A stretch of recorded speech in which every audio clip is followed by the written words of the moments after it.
No sleep, no food, no bath for decades. These real lives are stranger than any movie. In a small village in southern Iran, there lived a man who became a legend, not because of fame, money, or inventions, but because he didn't bathe for more than 6 decades.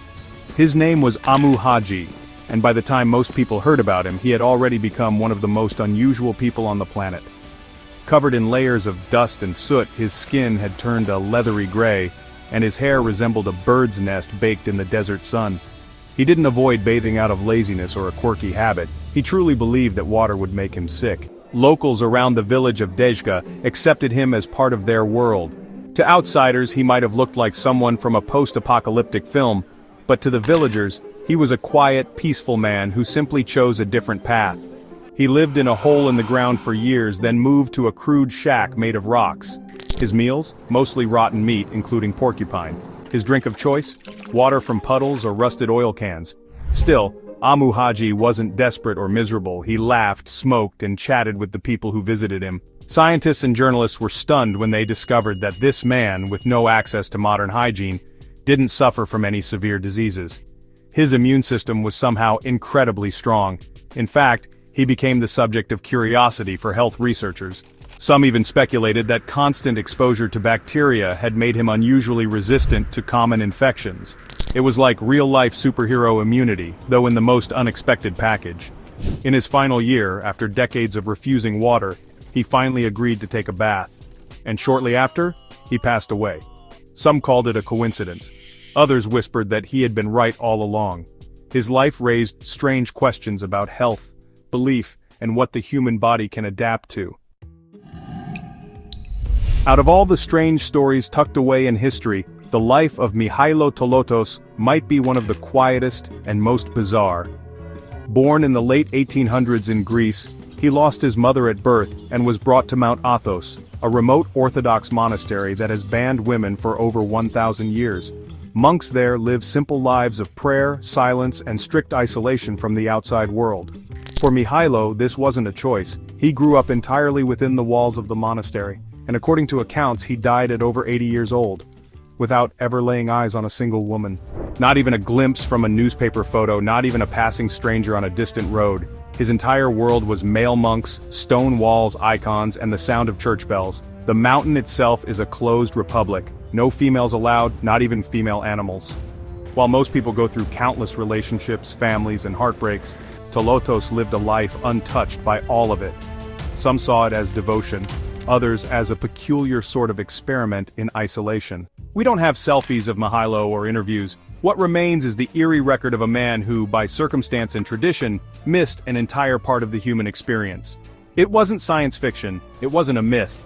It was one man's real life, shaped entirely by walls and rules most people would never dare to follow. A life so distant from ours it almost feels like it came from another planet. What would you give up to prove a point? For Amar Barati, the answer was simple: his right arm. One day in the 1970s, he raised his arm above his head in a spiritual vow, and never put it down again. That arm stayed up, day and night, through wind, heat, illness, and sleep, for more than 45 years.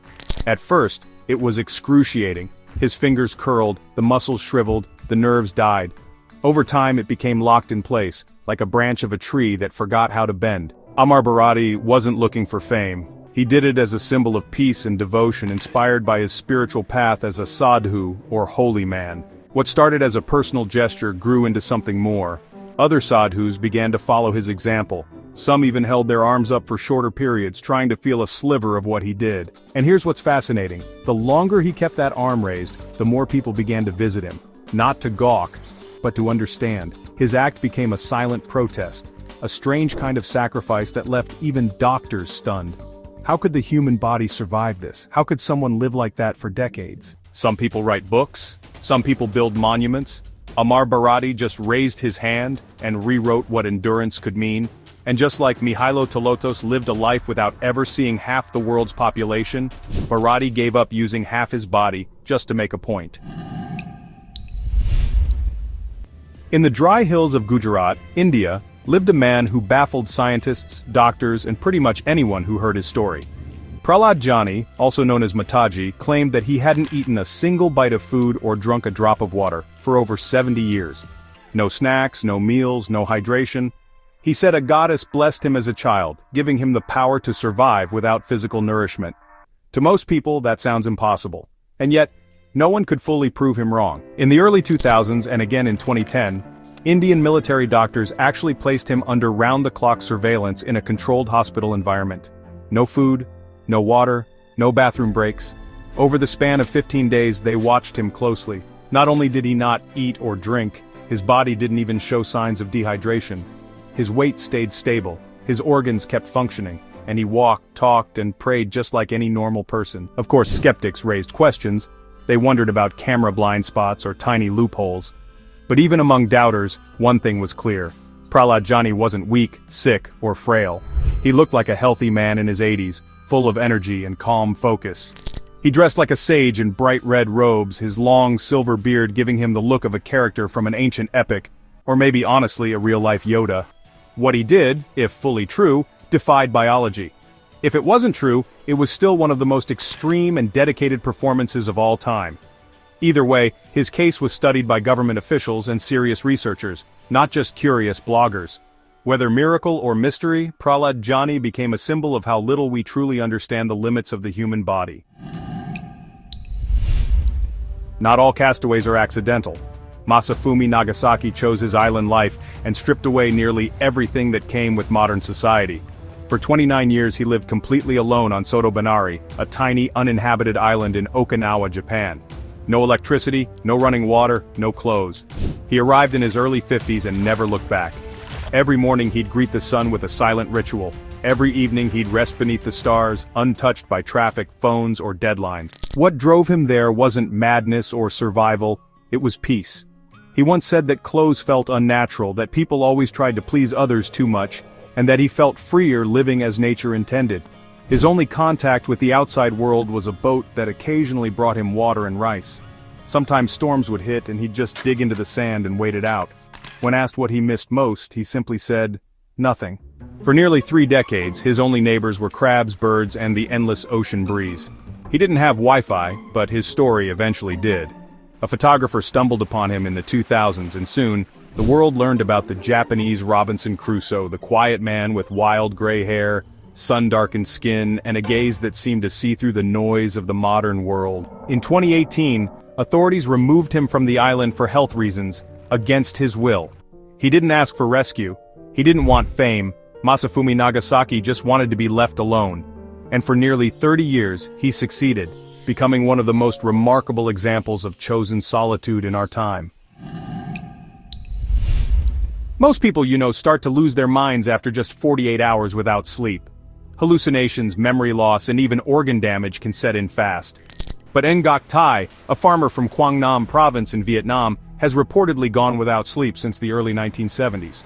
That's about 20,000 nights without rest. And the most unbelievable part, he's still alive, still working, still wide awake. It all started after a fever in 1973. Thai recovered, but his ability to fall asleep just vanished. At first, he thought it would pass, but weeks turned into months, then years. He tried medicine, traditional herbs, even alcohol.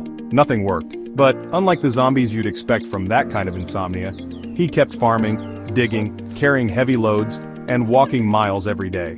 He said his body just adapted. Locals even nicknamed him the Sleepless Man. Researchers have visited him, media has documented his story, and still, there's no medical explanation that fully makes sense. He's been examined, and while signs of long-term sleep deprivation should be obvious, Thai shows none of the typical effects. He says he rests his body while lying down but never truly loses consciousness. His eyes stay open, his mind stays sharp.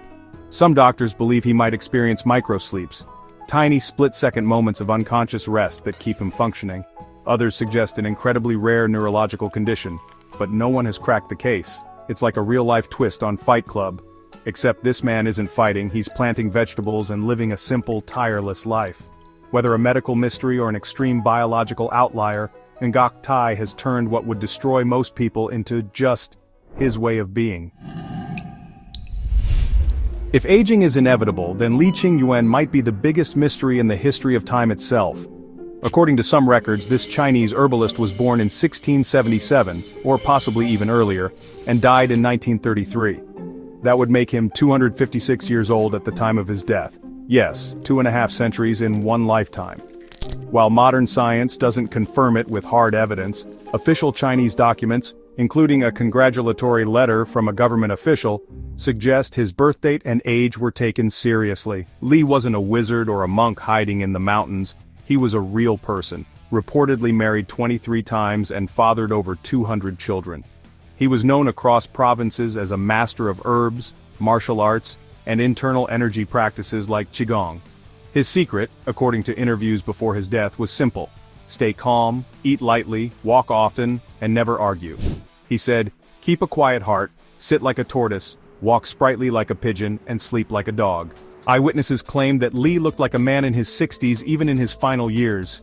He was described as cheerful, strong, and mentally sharp. He sold herbs like ginseng, goji berries, and lingji mushrooms, plants now studied for their potential anti-aging properties.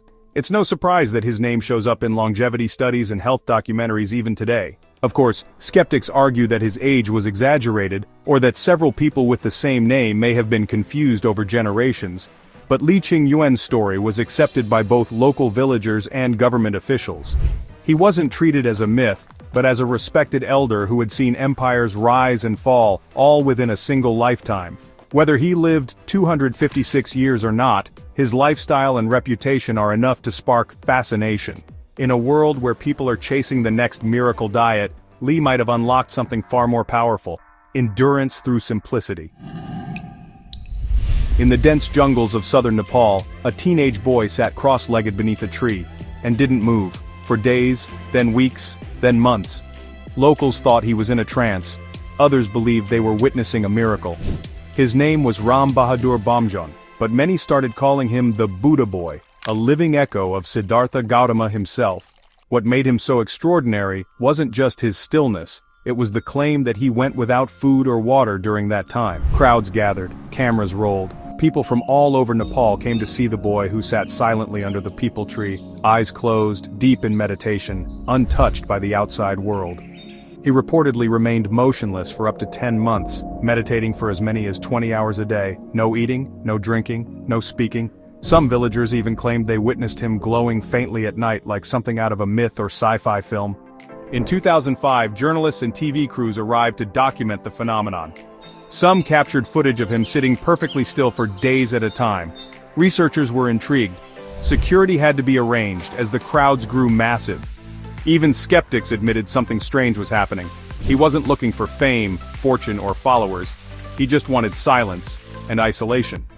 Later on, Bomjon would reappear from time to time, still practicing intense meditation, but controversies followed as well. That part of his story turned more complex. But no one could forget the early images. A teenage boy sitting under the tree, unmoving and silent, as if carved from stone, while the jungle pulsed with life around him. Climbing Mount Everest once is a lifetime achievement. Doing it without bottled oxygen, that's elite. But doing it 10 times without oxygen while guiding others is something only one man has ever done: Ang Rita Sherpa, known as the Snow Leopard. Born in the highlands of Nepal, Ang Rita wasn't just a mountaineer. He was a living legend in the world of extreme endurance. For him, the death zone, where oxygen levels are 1/3 of sea level, was just part of the route. From 1983 to 1996, Ang Rita stood on the summit of the world's tallest mountain 10 times. No oxygen tanks, no flashy gear, just grit, knowledge of the mountains, and lungs that seemed engineered by nature itself. Doctors and scientists were baffled by his physical abilities. His blood oxygen levels, even in extreme altitudes, remained remarkably steady. Climbers often rely on bottled oxygen above 26,000 feet, where your body begins to slowly shut down. Not Ang Rita. He once summited Everest during the harsh winter of 1987, with hurricane-force winds tearing across the peak, and still didn't use oxygen. That record remains unbeaten. The mountain doesn't give second chances easily, but Ang Rita danced on its ridges again and again. He retired with humility, never seeking fame. His strength came from experience, not ego. Unlike many high-altitude climbers of today, Ang Rita walked without a camera crew, without endorsements. Just him, the ice, and the sky. He passed away in 2020, but to this day, no one has matched his incredible legacy. 10 summits, no oxygen, and no fear. In 1944, Shoichi Yokoi was a Japanese soldier stationed on the island of Guam during World War II. When American forces took the island, he didn't surrender. Instead, he vanished into the jungle and stayed there. For 28 years, Yokoi lived underground, hiding in a cave he dug himself, surviving off roots, fruits, and fish. He believed the war was still ongoing, or that if it had ended, it was dishonorable to return defeated. He wove clothes from tree bark and made tools from scrap metal. His cave was no bigger than a closet, hidden by thick forest, with a bamboo grate for ventilation. He came out only at night, scavenging silently, always alert, always alone. For nearly 3 decades, he avoided every trace of modern life. No radio, no letters, not even a match. When he was finally discovered by local hunters in 1972, Yokoi was thin, but strong. He bowed politely and said one of the most haunting sentences in history. "It is with much embarrassment that I return." His homecoming to Japan was emotional.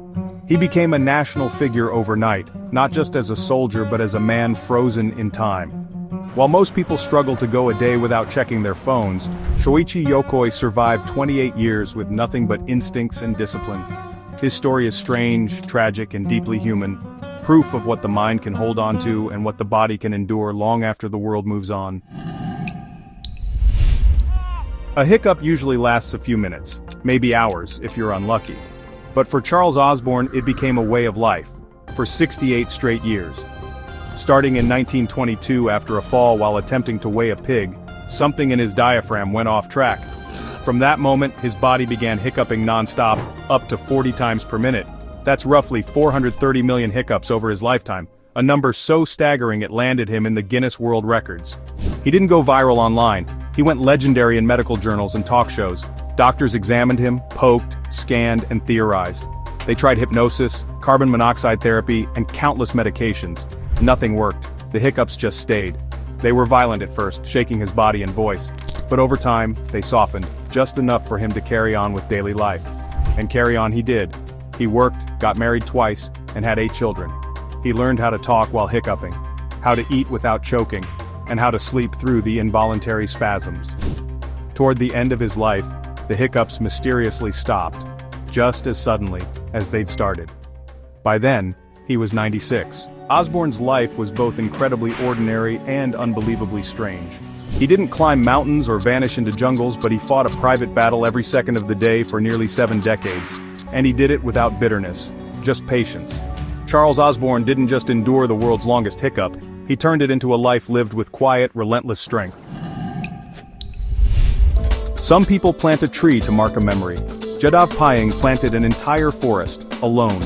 Starting in 1979 when he was just a teenager, Payeng noticed that the sandbar near his village in Assam, India, was eroding rapidly.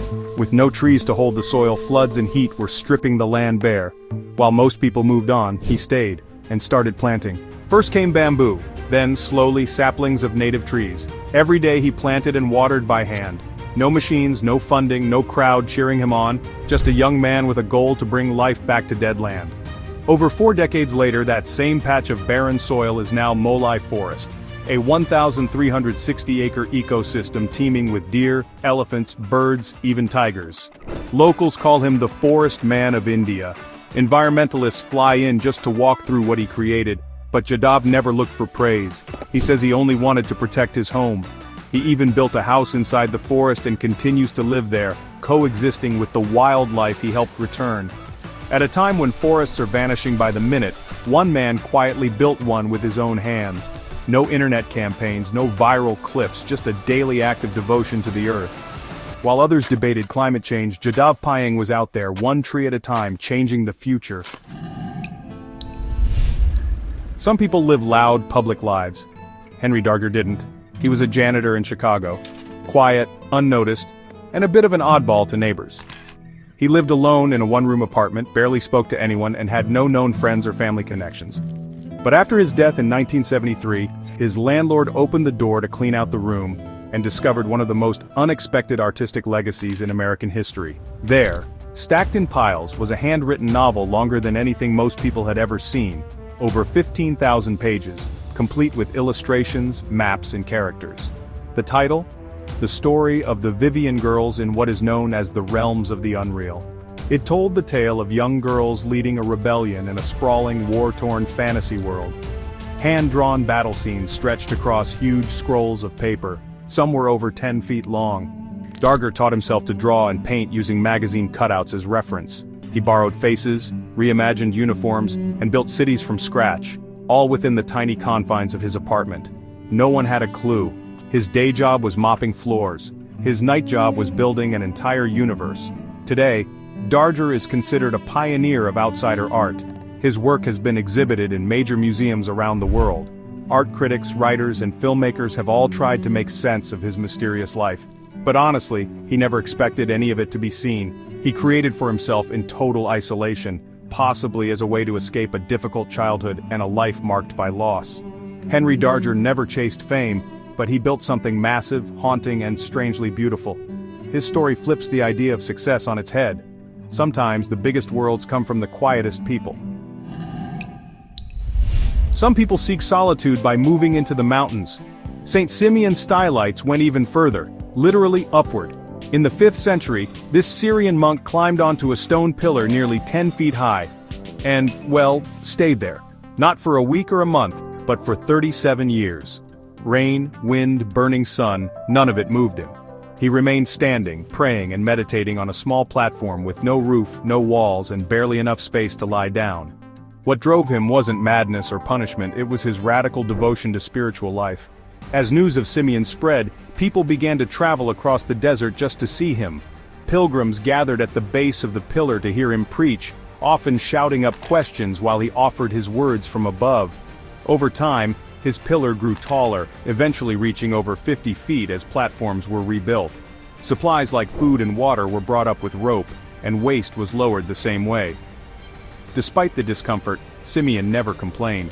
For him, physical hardship was the path to spiritual purity. What's stunning is how much impact this solitary act had. He inspired a whole movement of pillar saints throughout the region, men who followed his strange vertical lifestyle. Even emperors sent letters asking for his blessings. His pillar became more than stone, it was a symbol of unwavering belief in something beyond the material world. Simeon didn't write books or lead armies. He just stood on a platform in the sky and became one of the most talked about figures of his time. That's about it. Which of these people impressed you the most? Write in the comments. For more useful information, watch other videos.